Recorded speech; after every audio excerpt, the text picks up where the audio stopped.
when I get excited, my right hand starts to tremor. Not because I'm nervous, I have Parkinson's. So I've had Parkinson's for a little while now, and it turns out my hand also tremors when I'm a little pissed off or horny. You're gonna have to guess which one I am today. Now I know my hand can be a distraction sometimes, so I sometimes put it in my pocket and maybe I won't leave it there. I shouldn't be premature. Maybe just a coincidence, but the first time I ever had a tremor was after I'd gone swimming in some extremely cold water. Not only did it have shrinkage, I'm pretty sure it grew some lady parts. For a short time there, I felt smarter. Sucking up already, eh? I also had a desire to shop, and I was willing to stop and ask for directions. Now, I have some comic buddies that gave me some advice on maybe slowing down the tremors or getting them to stop altogether. One thought I should try marijuana. Can you picture me rolling my own joints? Just trying to light the damn thing would be a hazard. Another thought maybe I should try those special brownies. This body can't take another brownie. The most interesting suggestion was to take my hand, shoot my fingers straight out like this, and then toss something hard and squeeze tight. Well, I thought I'd just use the mic stand. I'm not sure what you were thinking. I'm in my 60s, things don't get that hard anymore. When I first got diagnosed for my tremors, the doctor misdiagnosed me as having carpal tunnel. And then he gave me a prescription for Viagra. I guess he figured if this hand was doing this much work, I must get some blood dry.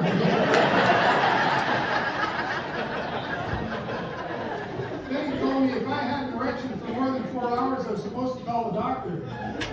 I told him, sir, if I have an erection for more than 4 hours, I'm not the one that will meet the doctor. Having Parkinson's for a while now, being a Parkinson's person, I took the pros and cons of having a tremor and kind of made a list that I wanted to share with you tonight. When I'm on social media, for example, this hand will sometimes hit the like or join button by accident. Just this morning, I accidentally joined a group called Menopausal Women and Other Sweaty Things. I'm on a first-name basis with the customer service people at Amazon. They help you return multiple purchases of a single item. I can really fill up a shopping cart in a hurry, I'll tell you that. I just got back from a Parkinson's-sponsored darts tournament. Both the contestants and the audience did a lot of this. Last summer, I was on a seniors baseball team. I was a pitcher. I led the league in strikeouts, walks, wild pitches, homers, and hit batsmen. I had a hell of a time, not so much for the other guys, but it was fun. I've become an extremely fast swimmer. In a circle.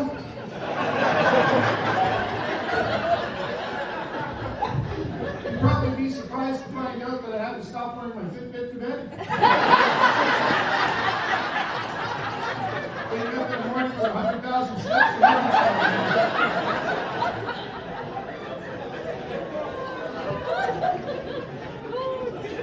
Some of you might not remember this.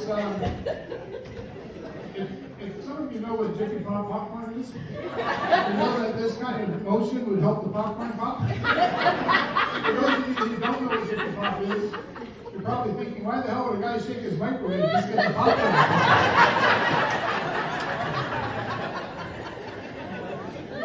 I had to stop playing poker.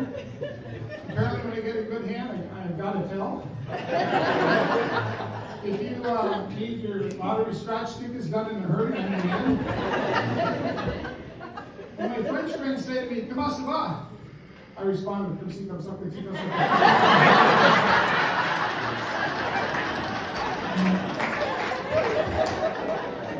My deaf friend has asked me to stop trying to communicate with him using sign language. He thinks his tongue is too much.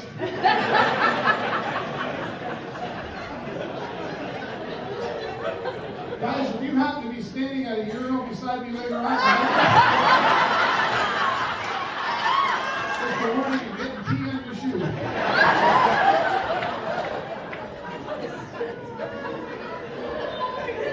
I was at the mall at Christmas time.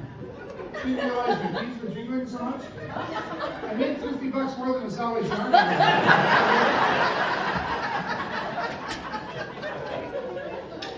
Ladies, you can tell just by looking at me that I'm a cuddly bear kind of guy. It's not uncommon for some of you to want to come up and give me a hug at the end of the show. The problem now is I can't really predict where this hand will end up. I can't even take the credit for the pleasure.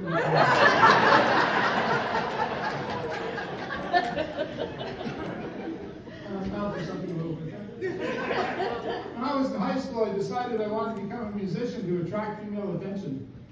And so I chose the coolest and sexiest instrument of all, the trombone. I got the same reaction from my dates until I taught them that to be a good trombone player, you needed supple lips, a talented tongue, and a quick right hand to get through all 7 slide positions. Now sometimes life works out just the way it's supposed to. I married a fellow trombonist. Together we know 14 positions. So I've been happily married for 45 years to the same woman. Thank you. That's actually the correct response, by the way. I had one guy yell out at a show, "Oh, bullshit," like that could really happen. 45 years, I just recently discovered that I might be the one in the relationship that snores.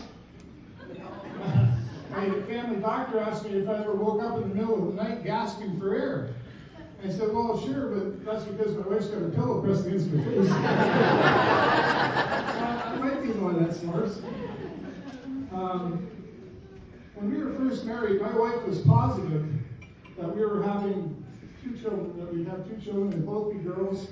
She had names picked out for them already. Her name's Carmen, I'm Charlie. She thought she'd combine that together. And if we had a girl, she'd name her Carly. Sweet, right? And if we had a second daughter, she wanted to name her after my mother-in-law. But I really couldn't wrap my head around the idea that I might have to call my little girl batshit crazy.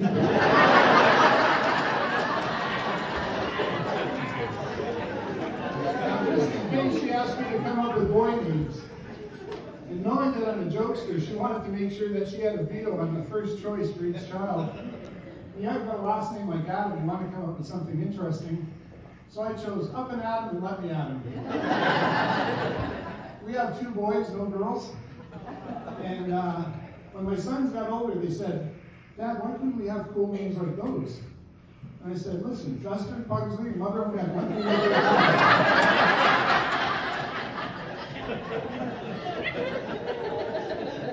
It's one of my favorite jokes right now. Just to get a little pissed off. I took my wife to Southern Ontario for a little weekend getaway, and I planned an evening of romantic hotel sex. You know what that is, right? That's when the bed isn't the only thing harder than expected. We were staying at a Holiday Inn Express, so I thought an evening sounds a little much, maybe 5 to 7 minutes might do it. So my wife said to me, "Sniffles, whisper something to me that will put me in the mood." So I said, "Sweetheart, I'll kiss you anywhere you want." She said, "You promise?" And I said, "Absolutely." She said, "Kiss me in the Bahamas."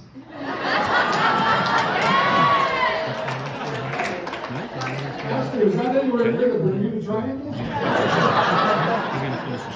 I was just hoping for Bangkok, to be honest with you. Did I mention my wife's really freaking smart? We have tickets to the Bahamas now. Now, younger men ask me advice about marriage and women and happiness and that sort of thing. So I tell them a short story that I made up.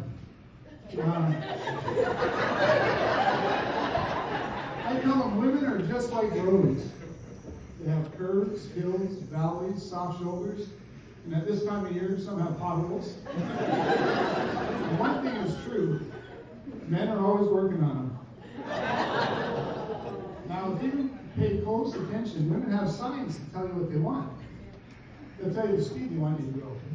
When to speed up, when to slow down, and definitely when to stop.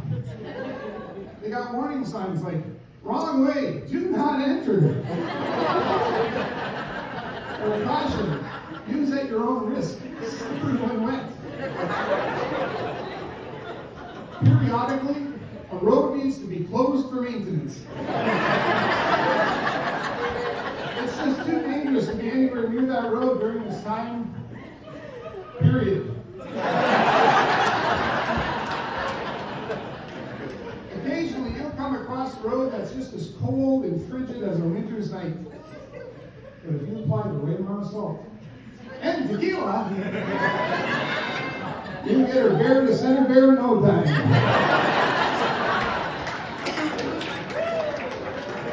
If the road you're traveling yields more traffic than you're comfortable with, time to find a new road. And if you oh, I'm messing that up a little bit. I mean, yeah, it's a little louder. If you're tempted, don't be tempted by those new supermodel highways. Stay away from those twin lanes you've always fantasized about. And definitely stay away from those professional toll roads. They'll only take all your money. Now, if you decide to detour to any of those roads, you're going to find yourself hitchhiking on a lonely path with only half your junk. You know, when I wrote that bit, my wife said to me, you know, that's not really a metaphor, it's a simile, because you use like or as to compare living with roads. I mentioned my wife's really freaking smart. I want to thank you so much. You guys have been awesome.